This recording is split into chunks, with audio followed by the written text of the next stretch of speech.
جتنا اللہ نے اس کو قوت دی ہے, طاقت دی ہے, وہ قانونی کارروائی کرے اور اس قانون کو بھی آپ تبدیل کروانے کی بھرپور کوشش کریں.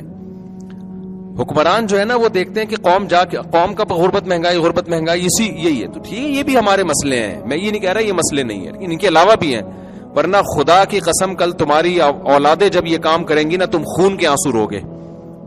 ہماری باہر ٹریولنگ ہوتی ہے, ہمارے ہاں جو بچوں کے مسئلے ہیں نا وہ کیا ہے, میرا بچہ بنٹے کھیل رہا ہے, میرا بچہ گٹکا پی رہا ہے, میرا بچہ فلاں کے ساتھ بیٹھ کے سگریٹ پی رہا ہے, یہ مسئلے ہیں.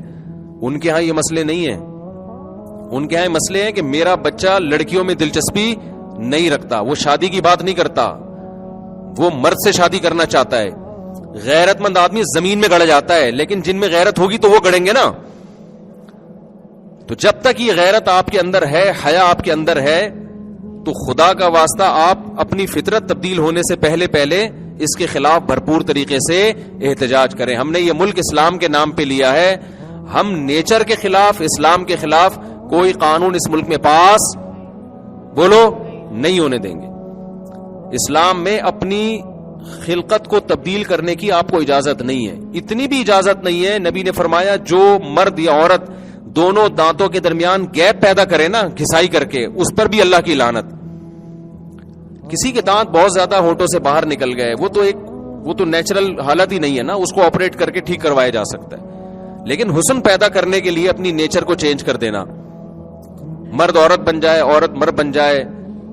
بڑھاپے میں سفید بالوں کو کالا کرنے کی اجازت نہیں ہے. آپ کلر لگا سکتے ہیں, براؤن یا ریڈ کوئی بھی لگا سکتے ہیں, بلیک کیوں نہیں کر سکتے آپ نیچر کو چینج کر رہے ہیں. ایک پلاسٹک سرجری وہ ہوتی ہے کہ کوئی زخم ہو گیا آپ کو یا کہیں جل گئے, اس کے لیے. ایک پلاسٹک سرجری کیا ہے, اپنا بڑھاپا چھپانے کے لیے. ایک پلاسٹک سرجری وہ ہے اپنی جو قدرت نے آپ کو شکل دی اس کو چینج کرنے کے لیے. یہ والی پلاسٹک سرجری اسلام میں کیا ہے, حرام ہے. قرآن میں صاف اللہ نے حکم دیا کہ شیطان نے یہ قسم اٹھائی کہ فلا یغیرن خلق اللہ, اے اللہ میں ان کو ایسا گمراہ کروں گا یہ تیری بنائی ہوئی فطرت کو چینج کریں گے. ہومو سیکشولیٹی اس کی بدترین مثال ہے, اس سے زیادہ انسان چینج نہیں ہو سکتا, اس سے زیادہ چینج نہیں, اس سے زیادہ فطرت کو مس نہیں کیا. یعنی وہ کام جو گدھا گھوڑا نہیں کرتا اس کی نیچر میں نہیں ہے, یہ جو بندر نہیں کرتے جو کام, اور وہ پڑھا لکھا انسان کر رہا ہے. تو خدا کا واسطہ یہ بیچارے ٹھرکی لوگ ہیں, وقت پہ شادیاں نہیں کرتے, بچپن میں کوئی غلط ان سے کو مل جاتا ہے, اس کے جذبات کا شکار ہو جاتے ہیں, توبہ کی توفیق نہیں ملتی, مذہب کو یہ لوگ ویسے ہی نہیں مانتے, تو یہ پھر سوسائٹی میں بیمار ہوتے ہیں لوگ. ایک بیماری ہوتی ہے نا, نشے کی عادت پڑ گئی, بیمار ہو گیا, اس بیمار کو دیکھ کے قانون چینج نہیں ہوتا, اس بیمار کا علاج کیا. یہ بیمار ہیں, ہم یہ مانتے ہیں کہ ان کو مردوں کی طرف رغبت ہے, یہ بیمار ہیں. بیماری کی بہت سی وجوہات ہوتی ہیں. بچپن میں کسی نے, ماں باپ نے خیال نہیں کیا ہوتا کہ بچہ کن لوگوں میں اٹھ رہا بیٹھ رہا ہے. آج کل ماں باپ نے بھی بچوں کو فری اسٹائل میں چھوڑا ہوا ہے. میں دیکھ رہا ہوتا ہوں مسجد میں کوئی خوبصورت سا بچہ آ رہا ہے, کوئی انکل اس سے گلے میں مل رہا ہے, پیار بھی کر رہا ہے اس کے گال پہ. ماں باپ میں غیرت ختم ہو گئی ہے یار, تم اپنے بچے کی نگرانی تو کرو کم از کم. اسکولوں میں ایسے بھیج دیتے ہیں اور کوئی نگرانی نہیں ہے پیچھے. بچہ جب آپ کا جب بچہ ہو نا, کبھی کسی بڑے کے ساتھ اس کو فری مت ہونے. کوئی بڑا ہاتھ بھی لگایا, بولے تمہارا کیا لگتا ہے, تم اس کو کیوں پیار کر رہے ہو, کیوں ہاتھ لگا رہے ہو. میں نہیں کہہ رہا جو بڑا پیار کر رہا ہے غلط نیت سے کر رہا ہے, ہمیں بدگمانی کی اجازت نہیں ہے, لیکن ہمیں کیا پتا کہ یہ کس نیت ہے, تو ہم احتیاط کریں گے. میں آپ کبھی دیکھتا ہوں چھوٹا سا بچہ ہے نا کبھی گلی میں, اس کے ساتھ کوئی محلے کا بڑا لڑکا بیٹھ کے جا رہا ہے بائک پہ, جو اس کا کچھ لگتا بھی نہیں ہے. بھائی کیوں, آپ ماں باپ کہاں مر گئے یار, وہ کیسے کسی لڑکے کے ساتھ اپنے بچے کو بھیج دیتے ہیں. سوسائٹی میں اتنی برائی پھیل رہی ہے, تو بچہ پھر اس طرح کے لڑکوں سے مل جل کے خراب, اس کی نیچر خراب ہو جاتی ہے, بیمار ہو جاتا ہے. وہ عورت میں رغبت ختم ہو جاتی ہے. جب گند کھاؤ گے تو حلال میں تھوڑی رغبت رہے گی. کانت تعمل الخبائث, قرآن کہتا ہے ہم نے لوط کو ایسی قوم سے نجات دی جو پلید عمل کرتی تھی. جب لوط علیہ السلام کی قوم اس گندگی میں مبتلا ہوئی نا, تو لوط علیہ السلام نے کہا کہ میں اس عمل سے نفرت کرتا ہوں, گھن آتی ہے مجھے, الٹی آتی ہے, متلی آتی ہے. انہوں نے کہا آپ اتنے پاکیزہ ہیں تو ہمارا علاقہ چھوڑ دیں. لوط علیہ السلام نے کہا میں چھوڑ دوں گا لیکن خدا تمہیں نہیں چھوڑے گا. اور پھر قرآن کیا کہتے ہیں, ہم نے لوط کو ایسی قوم سے نجات دے دی جو پلید اور غلیظ عمل, پلید کا لفظ استعمال کیا قرآن نے, پلید گندے سے بھی زیادہ غلط, یعنی یہ لفظ ہے جو جس میں گندگی جھلک رہی ہے, پلید عمل کیا کرتی تھی. تو یہ عمل پلید ہے.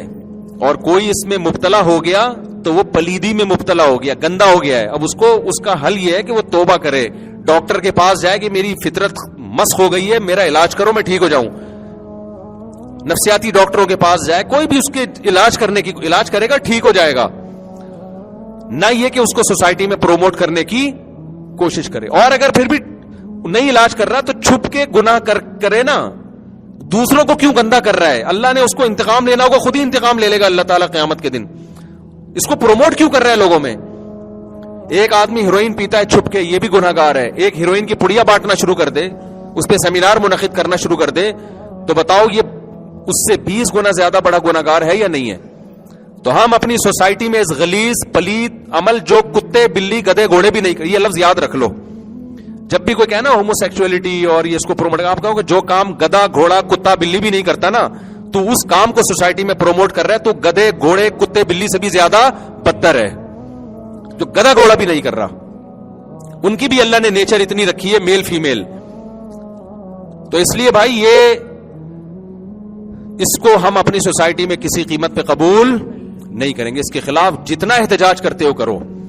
اور یہ ہے مذہب سے بغاوت کا نتیجہ, کہ جتنا پڑھا لکھا طبقہ ہوگا نا, جو اپنے آپ کو بڑا ماڈرن اور بڑا تہذیب یافتہ, انہی میں گندگیاں زیادہ ہیں. کلفٹن ڈیفینس میں ہو رہا ہے, وہاں والا ایجوکیٹڈ طبقہ وہاں کیا ہے بولو زیادہ ہے. تو یہ مذہب کے بغیر جب ایجوکیشن آتی ہے نا تو زیادہ بیڑا غرق کرتی ہے. اس لیے جامعۃ الرشید یہ نعرہ لگا رہا ہے کہ ہر یونیورسٹی میں اگر 70% دنیاوی تعلیم ہے تو 30% مذہبی ہونی چاہیے, اور ہر دنیاوی دینی ادارے میں اگر 70% دین ہے تو 30% دنیاوی تعلیم بھی ہونی چاہیے. تو یہ اس کا نتیجہ ہے کہ جب آپ مذہب اور ایجوکیشن کو الگ الگ کر دو گے نا, تو پھر یہی ہوگا تو جو ہو رہا ہے سوسائٹی میں. تو جن میں غیرت باقی, اور یہ یاد رکھو سارے گورے بھی ایسے بھی غیرت نہیں ہیں. آپ سمجھتے ہو سب اس کو پروموٹ کر رہے ہیں, ان کی سوسائٹی میں بھی جو غیر مسلم ہے وہ بھی بہت سے اس پہ لعنت بھیج رہے ہیں کہ یہ کیا ہو رہا ہے, ہماری سوسائٹی میں کیا گند پھیلایا جا رہا ہے. کیونکہ اس کا تعلق نیچر سے پہلے ہے, اسلام سے. اسلام اور نیچر تو ایک ہی چیز کے نام ہے نا, اس کا تو نیچر سے آپ کا بڑا گہرا تعلق ہے. تو اس میں بہت سے غیر مسلم بھی اس کو پسند نہیں کرتے, کہتے ہیں کیا گندگی. میں نے تو مذاق میں کہہ دیا تھا کہ اگر تم مذہب کو فالو نہیں کرو گے نا تو کل دیکھنا تمہارا بیٹا کہے گا کہ ابو میں نے وسیم سے شادی کرنی ہے.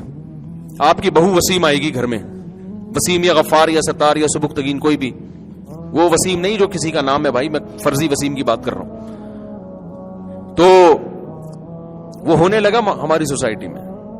خاتون کی کال آئی, میرا بیٹا کہتا ہے میں نے اس لڑکے سے شادی کرنی ہے. میں نے کہا اس کے کسی فیس بک پہ اس کو کسی نے خراب کیا ہے. اس نے کہا پھر فیس بک پہ کسی گورے سے جو گے ہے اس سے دوستی ہے, اس گے نے اس کو خراب کیا ہے. تو فیس بک پہ نگرانی کرو میرے بھائی. ہماری سوسائٹی بہت خوبصورت سوسائٹی ہے. لڑکا بالغ ہوتا ہے, لڑکی بالغ ہوتی ہے, باپ اپنی بیٹی کو اپنی چھاؤں میں عزت کے ساتھ گھر سے رخصت کرتا ہے. اس کے جذبات کی بھی تسکین ہوتی ہے بند کمرے میں, اندرون خانہ. میاں بیوی میں محبت پیدا ہوتی ہے, اس کے نتیجے میں اللہ اولاد دیتے ہیں. نکاح ایسی پیاری چیز ہے کہ اس کے نتیجے میں اللہ نے پیغمبروں کو پیدا کیا ہے. کتنے سوسائٹی میں جتنے بھی بڑے بڑے لوگ پیدا ہوئے, نکاح کے نتیجے میں جو ملاپ ہوا اس کے نتیجے میں پیدا ہوئے ہیں وہ. اور نکاح کے علاوہ جتنے راستے ہیں یہ سب حیوانیت اور درندگی ہے. ان میں سے ہم کسی راستے کو کسی صورت میں سوسائٹی میں انشاءاللہ پنپنے نہیں دیں گے. تو آپ اس کے خلاف احتجاج کرو, بھرپور احتجاج کرو. سوشل میڈیا پہ اس احتجاج کا بڑا فرق پڑتا ہے, اور اس کو آپ ہلکا نہ سمجھو, خوب احتجاج کرو. اگر خدا نخواستہ کوئی شخص اس بیماری میں گندگی میں مبتلا ہے بھی, وہ بھی احتجاج کرے. وہ کہے کہ میں برا ہوں لیکن میں برائی کو پروموٹ نہیں کروں گا, میں توبہ کرتا ہوں اللہ سے.